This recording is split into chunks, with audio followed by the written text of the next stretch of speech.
Olá, querido amigo, olá, querida amiga, que agora está assistindo esse vídeo.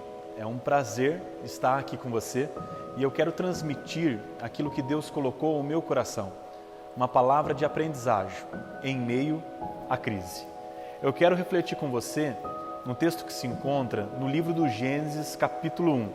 Se você estiver perto da sua Bíblia, você pode lê-la agora, mas se você não tiver, apenas ouça. Veja o que a Bíblia nos diz no livro do Gênesis, capítulo 1, versículo 1. Talvez esse seja o texto mais lido de todos os textos bíblicos, porque na maioria das vezes nós começamos a leitura bíblica por Gênesis e por lá terminamos. Veja o que diz esse texto. No princípio, Deus criou os céus e a terra era sem forma e vazia. A escuridão cobria as profundas águas, e o Espírito de Deus se movia sobre a superfície das águas. Então Deus disse: haja luz, e houve luz. E Deus viu que a luz era boa e separou a luz da escuridão. Deus chamou a luz de dia e a escuridão de noite. A noite passou, veio a manhã, encerrando-se assim o primeiro dia. Amém? Antes de começarmos esta palavra inspirativa ao seu coração, eu quero te convidar a fechar os seus olhos por alguns segundos e orar juntamente comigo. Pai querido, muito obrigado por esta palavra que não voltará vazia sem antes cumprir os seus maravilhosos propósitos.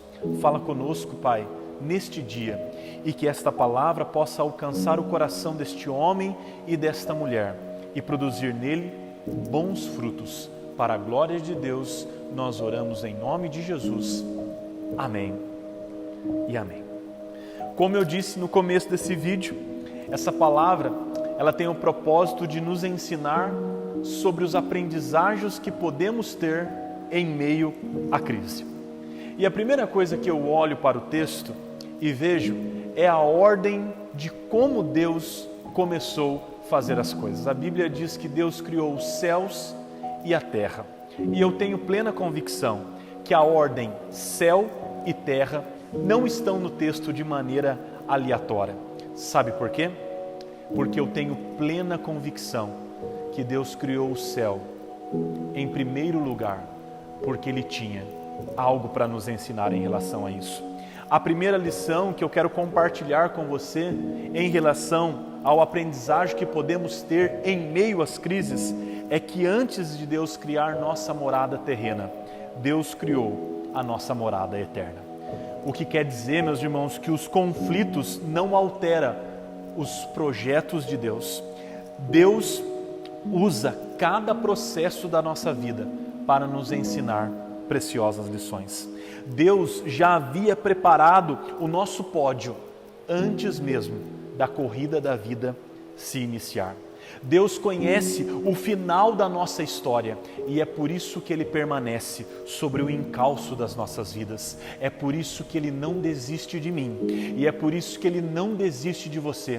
Porque talvez você esteja se autoflagelando, você esteja se autossabotando, você esteja julgando o sucesso da sua vida pelo processo que você está passando. Mas eu quero dizer, Deus conhece o final da sua história. Não julgue a sua história por aquilo que você está vivendo, mas creia em dias melhores, porque Deus criou o céu antes de ter criado a terra. Deus criou a nossa última morada antes mesmo de ter criado a nossa primeira. Ele não desistiu de Pedro, mesmo quando Pedro se mostrou um homem tímido, medroso, o negando, mas ele já sabia que Pedro seria um grande pregador e por ele a igreja dos gentios e dos judeus seriam abençoada. Deus não desistiu de Davi, mesmo quando ele se mostrou um homicida, mesmo quando ele se tornou um dos piores pais que o relato bíblico nos mostra, mesmo quando ele não soube lidar com a sua ociosidade, mas Deus viu em Davi um homem segundo o seu coração. Deus não desistiu de Moisés, mesmo quando Moisés se tornou um foragido da justiça egípcia, mesmo quando ele correu para os braços do deserto, em vez de concluir o seu plano de libertador na terra dos egípcios, em prol do seu povo hebreu. Sabe por quê?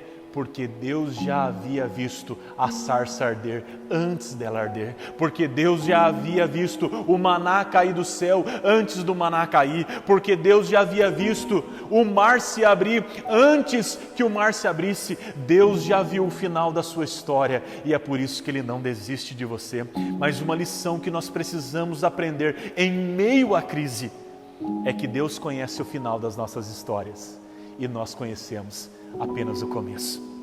Descanse em Deus, Ele conhece o final da sua história, Ele conhece os últimos capítulos da minha e da sua vida, e é por isso que Ele não desiste de nós. A segunda lição que eu aprendo com esse texto é que a terra estava sem forma e vazia.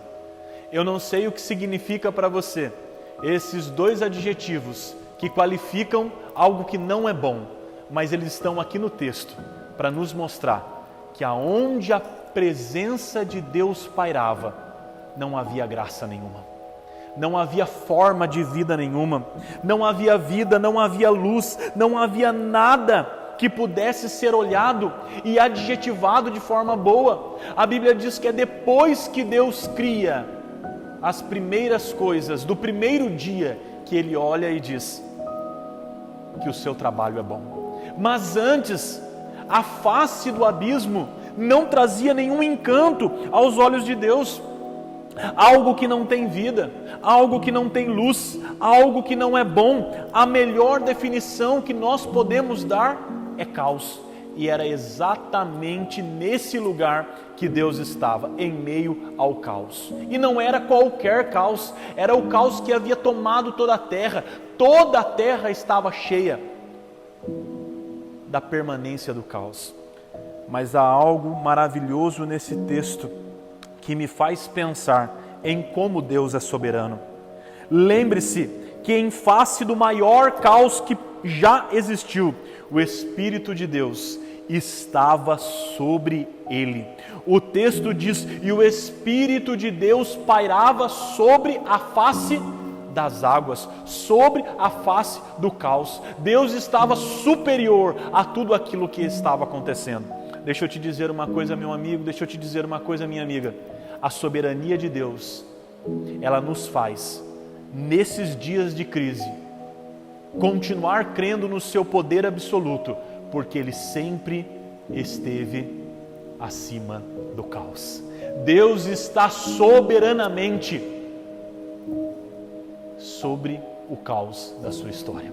Deus está soberanamente sobre o caos da nossa história. Mas Ele usa do caos para nos fazer lembrar de que Ele é Deus e de que Ele é soberano. Lembre-se, na crise do vale dos ossos secos, Deus estava sobre o poder da morte.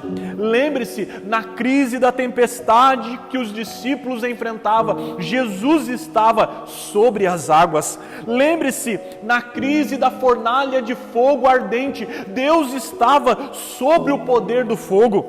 Eu não sei qual é a crise que você tem passado.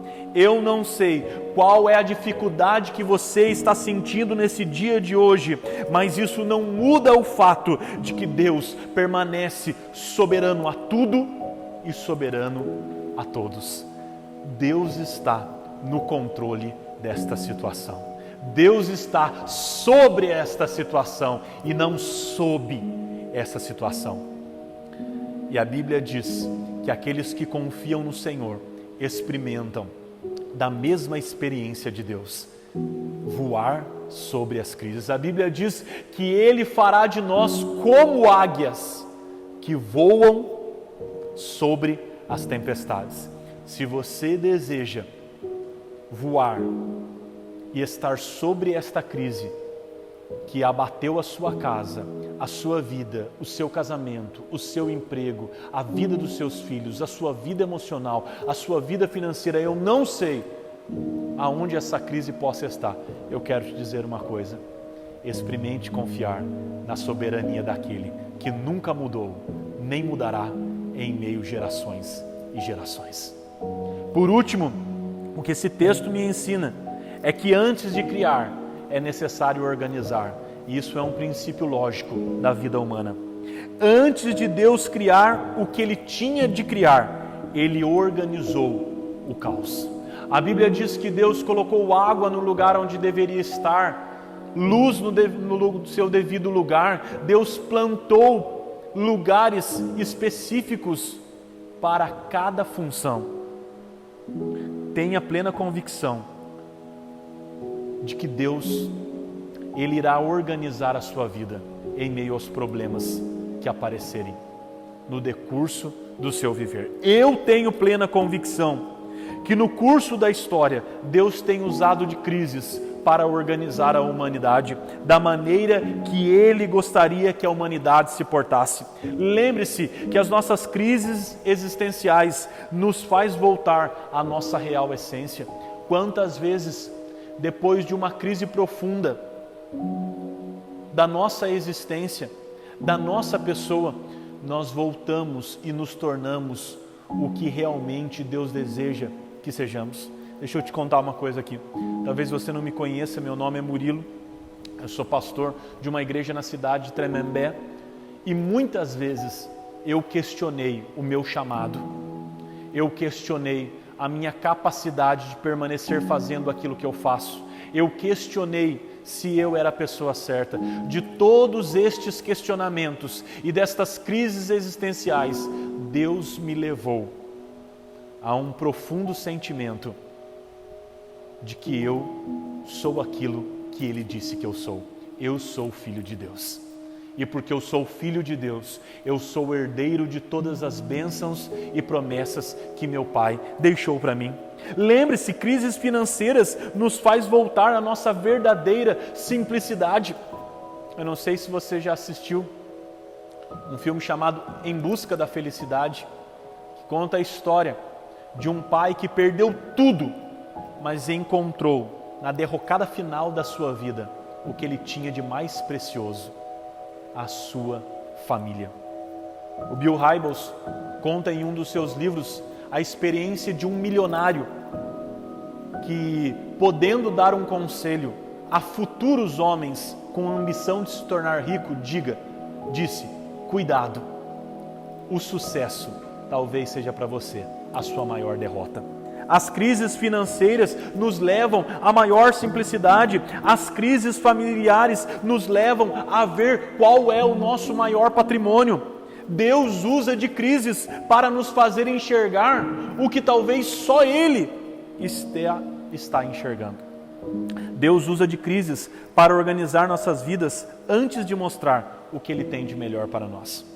Eu quero concluir essa mensagem dizendo de uma experiência que eu trago na minha memória desde criança. A minha avó, ela tinha capacidades de bordado, de tecer, de cozinhar. E uma das coisas que eu mais gostava de fazer era ficar embaixo das pernas da minha avó, enquanto ela estava sentada, tecendo um tecido, fazendo desenhos nos pontos de um tecido. E eu ficava olhando para aquele tecido, tentando imaginar qual desenho sairia dali. E por muitas vezes eu errava, porque eu estava olhando pelo prisma errado. Mas quando eu levantava e olhava pela visão da minha avó, eu não via apenas linhas passando pelo pano, mas eu olhava um desenho lindo se formando. Eu quero te convidar a pensar, meus irmãos, que as crises muitas vezes nos levam a olhar o que nós estamos passando da maneira que Deus gostaria que nós olhássemos. Deixe Deus organizar a sua vida por meio desta situação. Aprenda que Deus coloca tudo em seu devido lugar antes de nos presentear com aquilo que há de melhor. Talvez você esteja vivendo uma bagunça. Talvez você esteja em meio ao caos. Talvez a sua vida esteja totalmente desorganizada. Meu querido amigo, minha querida amiga, eu quero, nessa noite, orar pela sua vida, porque há lições profundas que você pode aprender e você deve aprender em meio a esta crise antes que ela se acabe. Se você puder, feche seus olhos, ore comigo nesse instante. Pai querido, muito obrigado pela Tua palavra, Senhor Deus, que de modo assertivo alcançou corações. Obrigado, Senhor, porque este meu amigo, esta minha amiga, que agora me escuta, sabe que esta palavra é para ele. Obrigado, Senhor, porque o Senhor tem misericórdia de nós.